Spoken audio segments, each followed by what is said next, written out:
Lai pētītu krāpniecības schēmas, man vajag daudz telefonu numurus, tāpēc man ir daudz telefonu. Es šos telefonu numurus reģistrēju dažādās krāpnieku lapās, viņi man zvana, pēc там viņi saprot, ka es viņus čakarēju, viņi manas numurus ieliek melnajās datubāzēs. Все равно, что я хочу менять работу теперь. Каким работаешь там? Я в банке аналитик. В банке работаешь? Да. Ой, такие нам точно не нужны. До свидания. Pēc kāda laika šie numuri iznāk ārā no melnajām datubāzēm, viņi man atsāk zvanīt, un tāpēc man visu laiku vajag jauns un jauns telefons.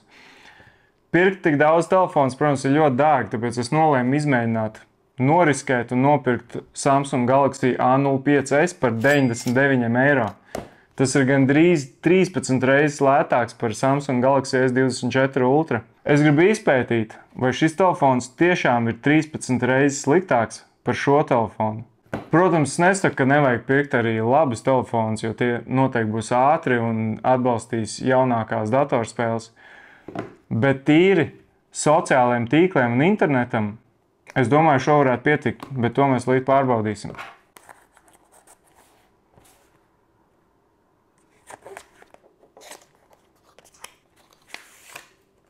Atvēršanas pieredze, protams, nav tāda kā Galaxy S24 Ultra.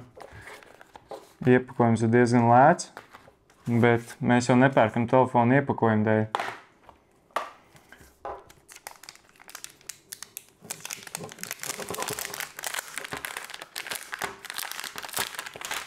Līdz nāk tie kabelis, strāvas pārveidotais, protams, nenāk.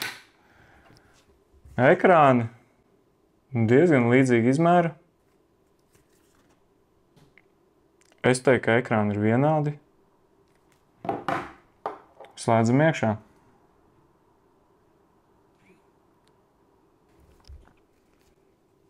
Korpus slēgās diezgan kvalitatīvs. Tā. Esam pieslēgušies pie Wi-Fi. Telefons tiks restartēts. Jep. Pagaidām neliekās baigais sūds. Nav pats ātrākais.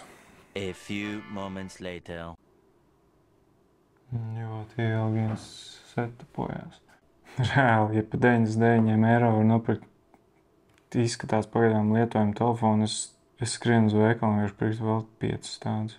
99 eiro. Pirkstu nospiedumu lasītājs ir šeit.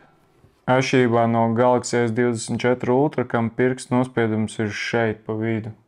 Samsung kontā jāielgojas tā, kas mums tur ir. Yes. Finish. Esam iekšā. Nu, ko es tad pamēģināšu uzinstalēt tipiskos krāpnieku rīkus Facebook, Instagram, TikTok, dažreiz arī Twitter, protams, WhatsApp, Telegram.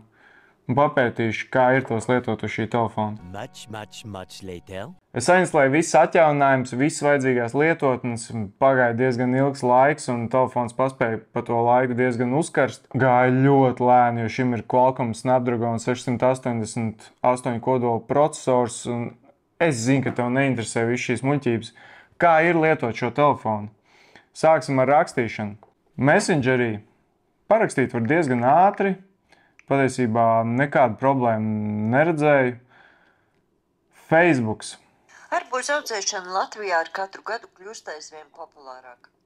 Facebook lietot var, nekādas problēmas nemanīju. Protams, ja skatīsies daudz video, tad šis telefons diezgan uzkarsīs. TikToks. Atveram TikToku. Video strādā. Jā, protams, nedaudz iebremzē, bet es teiktu, ka lietot to var.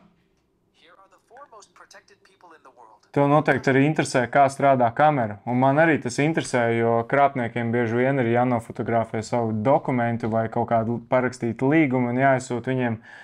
Kamera, es teiktu, ir diezgan laba. Tā nav nevainas, ar to var pat fotografēt savu bērnu 1. septembra pasākumu. Protams, tā nestāvēs klāt šai kamerai, bet ikdienas lietošanai nav nekāda problēma. Internetu var lietot. Atvērt rakstus, LSM strādā pilnīgi bez problēmām. Vai šis telefons ir 13 reizes sliktāks par šo? Protams, ka nē, tev ir jārēķinās, ka ar katru nākamo eiro tu maksā par ar vien mazākiem uzlabojumiem. Lietotājiem, kuriem nav daudz prasību vai varbūt kā otrs telefons, šis galīgi nav slikts variants. Bet, protams, ja tev ir nauda pērc kaut ko jaudīgāku, un tas kalpos daudz ilgāk, jo var jūs, ka ar šo Android 14 viss ir lēns, un tas noteikti ar gadiem paliks vēl lēnāks, kad lietotnes paliks prasīgāks, bet šobrīd 99 eiro mierīgi. Es nesaku, ka šis ir labs telefons, tāpēc, ka man par to kāds maksā, piemēram, Samsung. PTAC, nomierinieties, šis nav apmaksāts saturs. Tā kā, ja gribi ietaupīt naudu, droši var pirkt šo telefonu, un es ceru, ka tu kaut ko iemācījies.